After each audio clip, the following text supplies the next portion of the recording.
On August 15, 1977, the Big Ear radio telescope in Ohio sat in a fixed position, staring blankly into the constellation Sagittarius. Unable to pivot, the telescope relied on the Earth's steady rotation to sweep across the stars. At 11:16 p.m., a massive radio spike hit the receiver. As the telescope's window moved toward the source, intensity climbed for 36 seconds.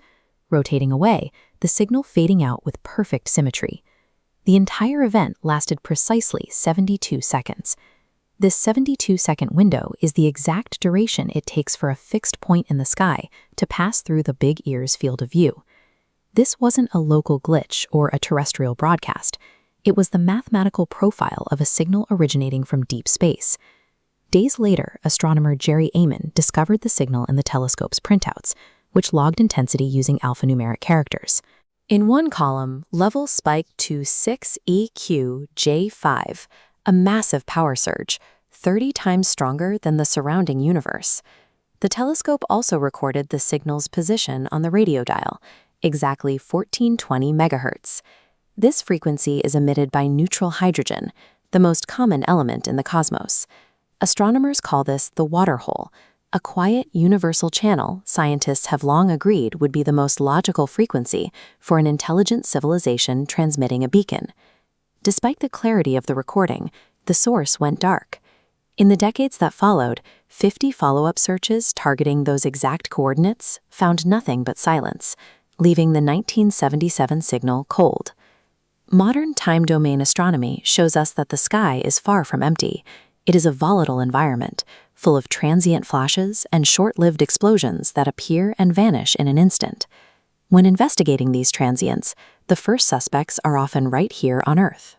Our own technology regularly generates phantom signals that can trick even the most sophisticated sensors. For years, researchers at the Parkes Observatory in Australia were baffled by peritons, mysterious radio bursts that seemed to mimic deep space anomalies, but lacked a clear celestial origin. The source turned out to be the observatory's break room.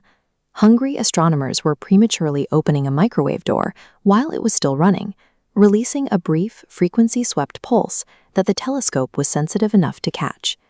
Today, SETI projects use specialized software to instantly identify and filter out this kind of local interference, a process that recently debunked a 2019 candidate signal from the star Proxima Centauri. However, a microwave glitch cannot explain the WOW signal. Human transmissions are strictly forbidden in the 1420 MHz range to protect astronomical research, making it virtually impossible for the 1977 event to be a rogue earthly broadcast. If the signal didn't come from Earth, the next suspect is natural astrophysics. Scientists maintain an exotica catalog to categorize celestial objects that operate at the very edge of our understanding. This includes dark accelerators, mysterious regions that pump out intense gamma radiation without any visible stars or black holes to power them. But natural cosmic events are messy. They spread their energy across a wide spectrum, whereas the WOW signal was concentrated into a single narrow frequency, less than 10 kilohertz wide. This narrowness also dismissed theories involving passing comets. While some researchers suggested hydrogen clouds around comets were responsible, these clouds do not emit signals with the intensity or the razor-thin bandwidth recorded by the Big Ear.